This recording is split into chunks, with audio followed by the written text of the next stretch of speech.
Bonsoir à toutes et à tous, bienvenue dans cette édition d'information, les titres de l'actualité.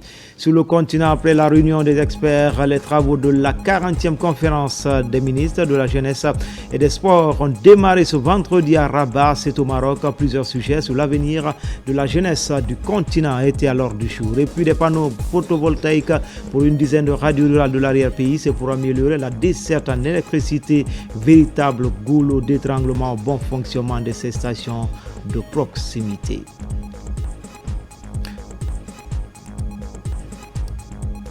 Enfin, lancement officiel de la recherche en évaluation préscolaire en Guinée, c'est une synergie ministère de l'enseignement préuniversitaire et le réseau africain de la petite enfance à ligne de mire, diagnostiquer, évaluer, proposer des pistes de solutions concrètes pour l'avenir de l'éducation préscolaire. Voilà pour le sommaire.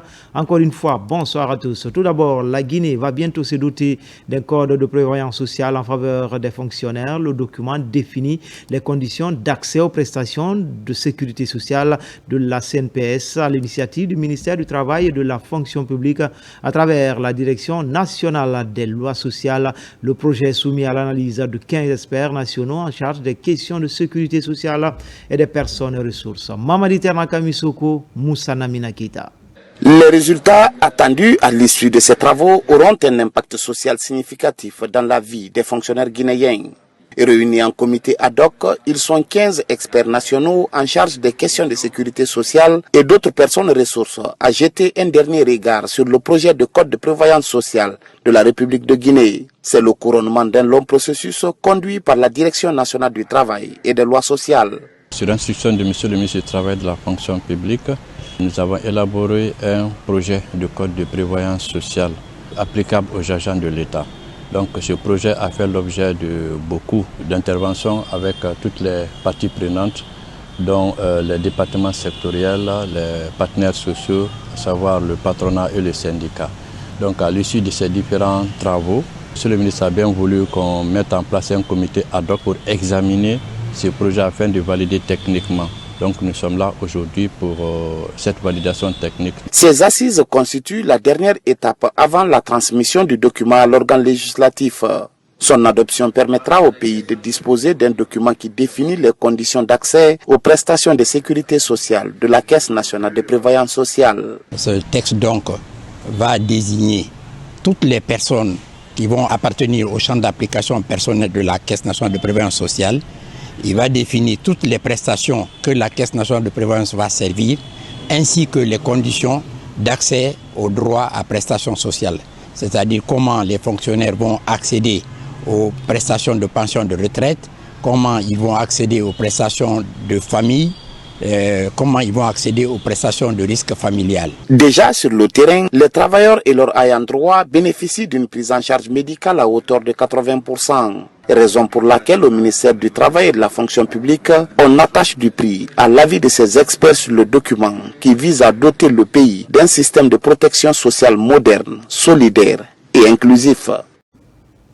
Comme annoncé dans les titres, sur le continent, après la réunion des experts, les travaux de la 40e conférence des ministres de la jeunesse et des sports ont démarré ce vendredi à Rabat, c'est au Maroc. Plusieurs sujets sur l'avenir de la jeunesse du continent étaient à l'ordre du jour. La délégation guinéenne conduite par le ministre de la jeunesse et des sports, Koumara Moussa, envoyé spécial. Des solutions durables et inclusives. Les ministres de la jeunesse et des sports de la francophonie se retrouvent à Rabat pour la 40e conférence. Il s'agit là de repenser les stratégies claires pour renforcer les politiques publiques en faveur de la jeunesse et du sport. Votre présence nombreuse et engagée témoigne de l'importance que nous accordons collectivement à l'avenir de notre jeunesse, à la promotion du développement par le sport, ces valeurs qui nous rassemblent et que nous devons porter avec responsabilité, implication et ambition. Cette conférence biennale a commencé par un symposium sur la formation au métier de la jeunesse et du loisir face aux nouveaux défis politiques et aux exigences du marché de l'emploi. Des propositions concrètes ont été faites par les experts de l'organisation. L'occasion aussi pour le Congo de passer le flambeau au Maroc après 2 ans de mandat. Nous avons le devoir moral et politique d'apporter des réponses concrètes et audacieuses aux défis auxquels sont affrontés nos jeunes et de créer un environnement propice à leur épanouissement, un environnement qui garantit l'égalité des chances, qui stimule l'initiative et la créativité et qui assure la protection des droits fondamentaux, qui valorise la participation active des jeunes à la vie publique et au développement de nos sociétés. Nous savons que les défis sont immenses. L'accès à l'emploi décent, la fracture numérique, les mobilités limitées et parfois même le repli identitaire. Mais la jeunesse francophone est riche de talent, d'énergie et de créativité. C'est pourquoi nous devons continuer à lui faire confiance et lui donner les moyens d'agir. À cette 40e conférence, les pays membres de la Confézès se proposent de promouvoir le sport.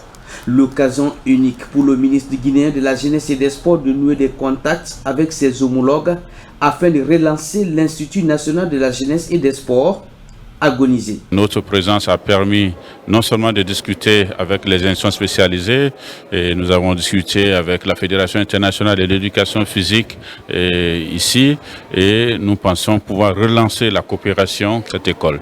Entre signature de partenariat, remise des prix aux meilleurs jeunes entrepreneurs et poètes francophones, la 40e conférence des ministres de la jeunesse et des sports réaffirme son ambition d'impacter durablement l'avenir de la jeunesse de l'espace. La 41e session se tiendra en Côte d'Ivoire en 2027.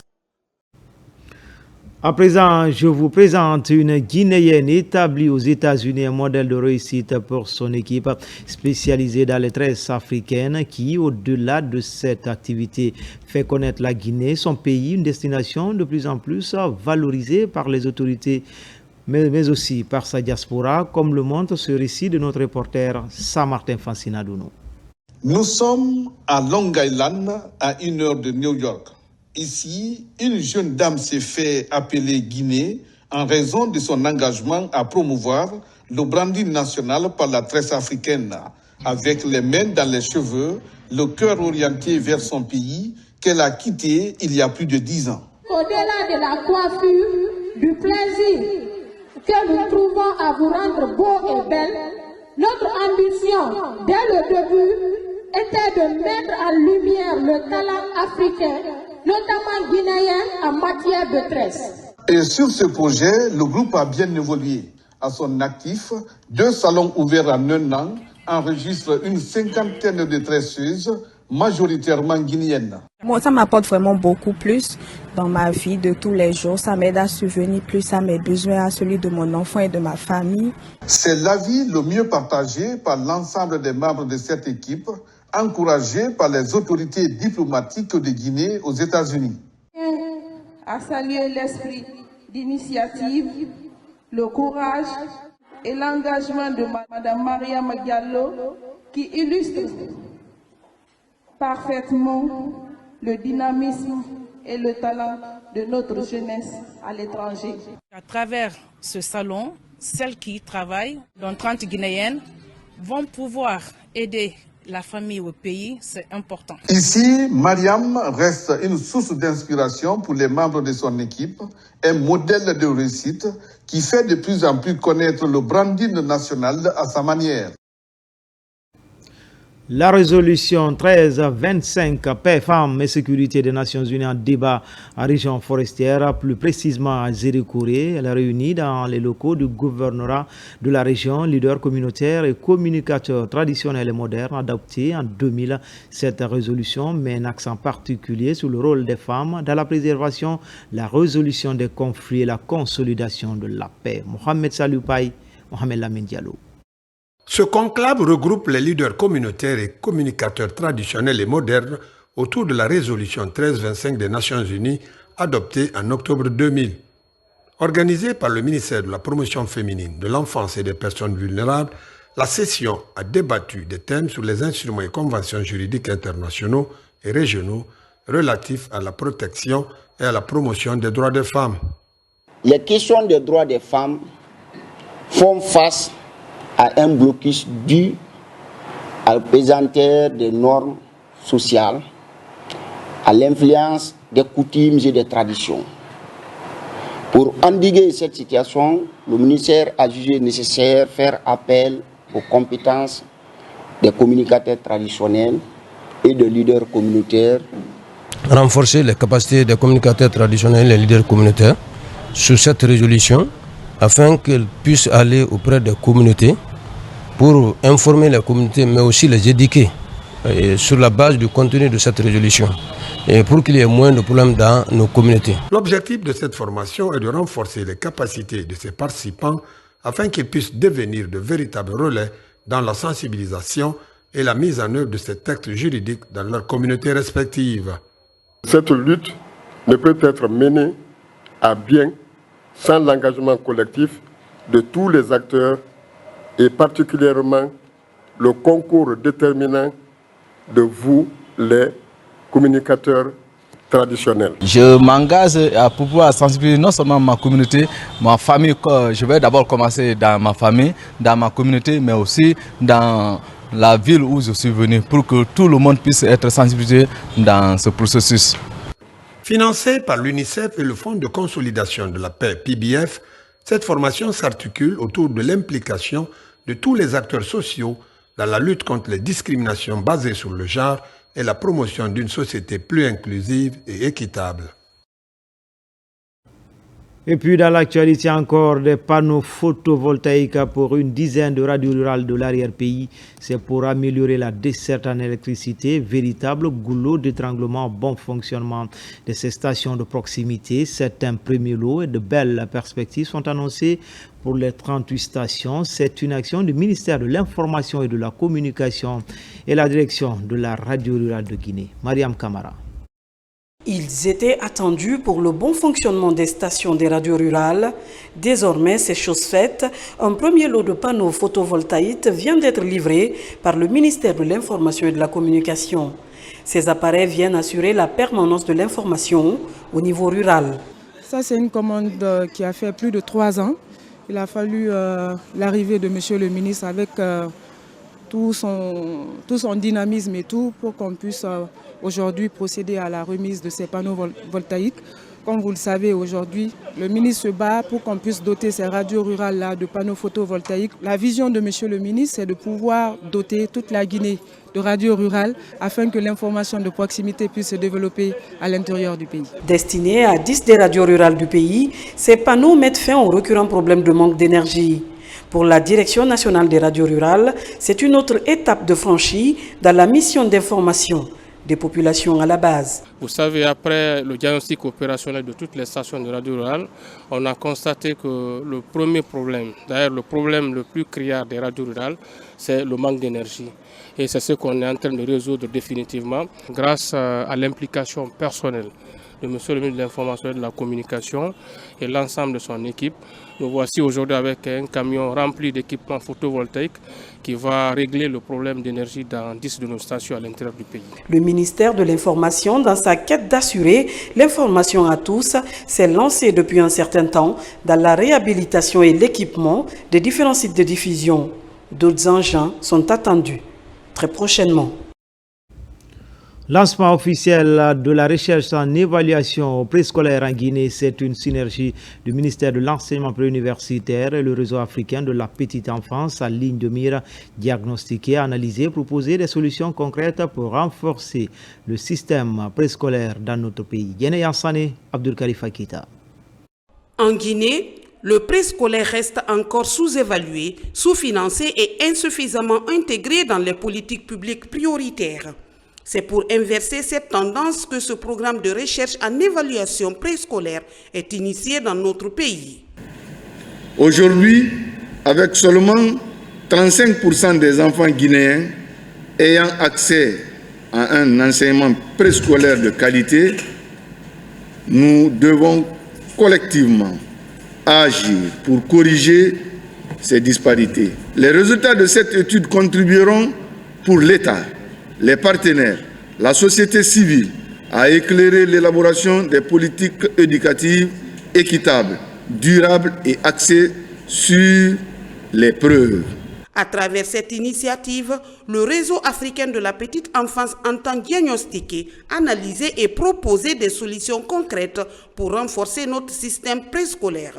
la Guinée devenir un modèle dans le cadre de ce projet. Il y a 5 pays, il y a la Guinée, il y a le Sénégal, la Guinée-Bissau, le Burundi, la Gambie. Donc on veut vraiment se distinguer par la qualité des travaux qui seront menés par la Guinée et pour le bénéfice de nos enfants.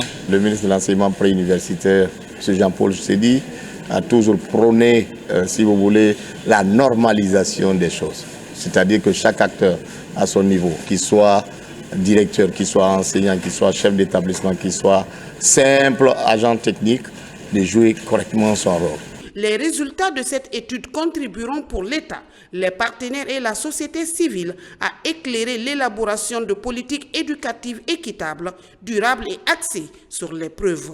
Il s'agit de redonner au préscolaire son rôle de premier maillon de la chaîne du développement humain.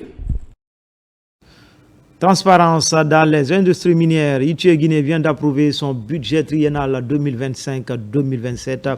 Il se chiffre à plus de 2 millions de dollars. Les questions liées à l'égalité du genre, à l'environnement ou encore à la lutte contre la corruption dans les mines seront au cœur des priorités. Moussa Kouyaté. Ce budget triennal 2025-2027 a été validé par les membres du comité de l'ITIE Guinée. Plus de 2 850 000 dollars ont été retenus par l'institution en charge de créer la transparence dans les unités minières, ce conformément aux engagements de la Guinée. On a examiné ce budget, ce plan de travail triennal et de budget 2025, 2026 et 2027. Et qui prend en compte les engagements internationaux de la Guinée en matière de transparence, en matière de prise en compte des besoins des populations impactées par l'exploitation minière. Il y a des dimensions qui sont liées au projet Simandou, qu'on a intégré dans le plan de travail triennal et budget, des questions liées à l'impact socio- et environnemental qu'il peut avoir des projets miniers dans notre pays. La Guinée est un pays minier avec la présence surtout de plusieurs unités industrielles minières. Cette prévision budgétaire tient en compte des dépenses qui seront effectuées durant les 3 prochaines années. C'est une satisfaction totale parce que tous les membres ont lu et relu au peigne fin les dépenses à effectuer par l'ITIE au cours de ces trois exercices. Ce qu'il faut noter, qui est très intéressant, c'est qu'on a une provision moyenne de 950 000 dollars par an. En plus de l'adoption de ce budget, le comité est revenu sur le plan de travail. Ce plan constitue l'exigence 1.5 de la norme ITIE 2023 qui vise à établir un cycle consultatif de planification et de suivi du travail. Sous l'impulsion du président de la délégation spéciale de Matam, la première pierre d'une école primaire et d'une maison des jeunes vient d'être effectuée à Hermakonon. Ces 2 infrastructures sociales de base viennent ainsi matérialiser l'espoir de toute une communauté qui place dans l'éducation et l'épanouissement de sa jeunesse. Souleymane Kamara. C'est un jour historique pour les habitants du quartier Hermakonon dans la commune de Matam. La première pierre de 2 infrastructures majeures a été posée, une maison des jeunes et une école primaire. Des projets porteurs d'espoir pour cette communauté qui vient de vivre le début d'une nouvelle ère pour le développement local. Ce sont des infrastructures locales et au niveau de l'école primaire, nous avons la construction d'un bâtiment plus 2 et qui est équipé de 12 salles de classe, donc 4 salles de classe par niveau. Et au niveau de la maison des jeunes de Hermakonon, nous avons la construction d'un atelier de couture et plusieurs ateliers qui pourront profiter à la localité et aux jeunes. En matière de coût de projet, c'est aux environs de 9 milliards, les 2 infrastructures. Nous avons un délai de 6 mois pour l'exécution. On a souvent eu des projets qui n'ont pas eu une suite favorable. On a eu 3 infrastructures en proposant cette maison des jeunes qui n'ont pas eu une suite favorable. Et vu l'arrivée du président de la délégation spéciale, il s'est battu corps à âme pour que Hermakonon puisse sortir dans cette ornière.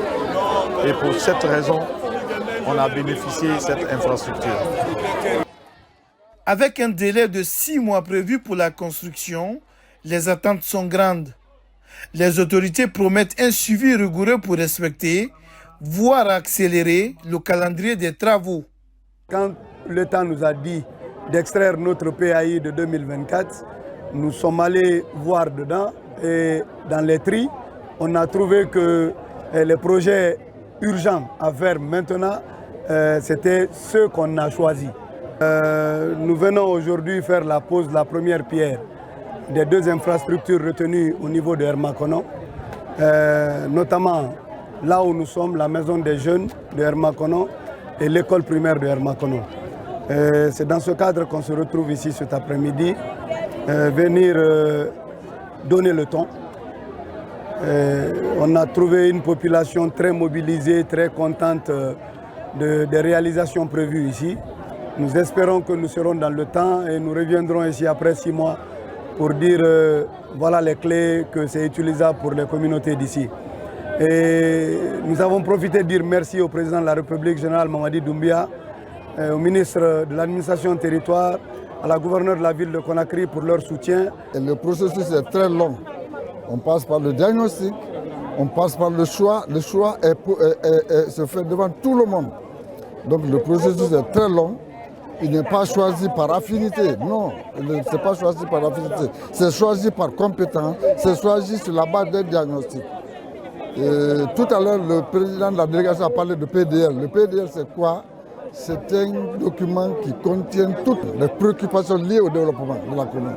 C'est dans ce cadre de ce programme annuel que Hermakono a eu ces infrastructures-là à mettre en place. Une journée sous le signe de l'unité, de la promesse pour un avenir meilleur. À Hermakono, on croit fermement que le développement passe par l'éducation et l'épanouissement de la jeunesse. C'est sous le thème paix, solidarité, développement que les filles et fils de Tron se sont retrouvés à Koundjara, un district relevant de Mandiana. Au cours de cette retrouvaille, les Tron venus des 7 sous-préfectures réparties entre Mandiana, Kankan et Kirouané, des projets et programmes sont entrepris pour le développement de la région. Explication Marwan Kamara. Le district de Koundjara, dans la préfecture de Mandiana, abrite le grand forum des Tron. Un espace de rassemblement des fils ressortissants et résidents des 7 sous-préfectures de Tron pour consolider la paix et renforcer les liens historiques. Cette rencontre est un moment opportun pour ces fils d'échanger autour de plusieurs questions liées au développement socio-économique et culturel de la région. Il a été question de débat de certaines questions de développement. On en a débattu sur le plan agriculture, éducation, santé, hydraulique villageoise. Et je pense qu'on a pu recenser les différentes difficultés auxquelles les parents sont confrontés dans leur vie quotidienne. Et deuxièmement, nous avons vu dans son authenticité certaines traditions de nos ancêtres et ces traditions qui nous ont permis d'avoir des bonnes informations, d'avoir une bonne lecture du passé et essayer de se projeter dans l'avenir. À cette occasion, ces filles et fils de Tron se sont aussi retrouvés autour du Saint-Coran. Objectif, formuler des prières et bénédictions en faveur de la cohésion sociale dans le pays. C'est faire des bénédictions pour les autorités, aussi faire la promotion de la paix et l'unité dans le pays dans son entièreté et particulièrement dans la communauté de Tron aussi. Cette mobilisation collective est à sa première édition à Mandiana. Elle est aussi marquée par la remise des livres saints, des kits sanitaires et des rouleaux de tapis aux mosquées.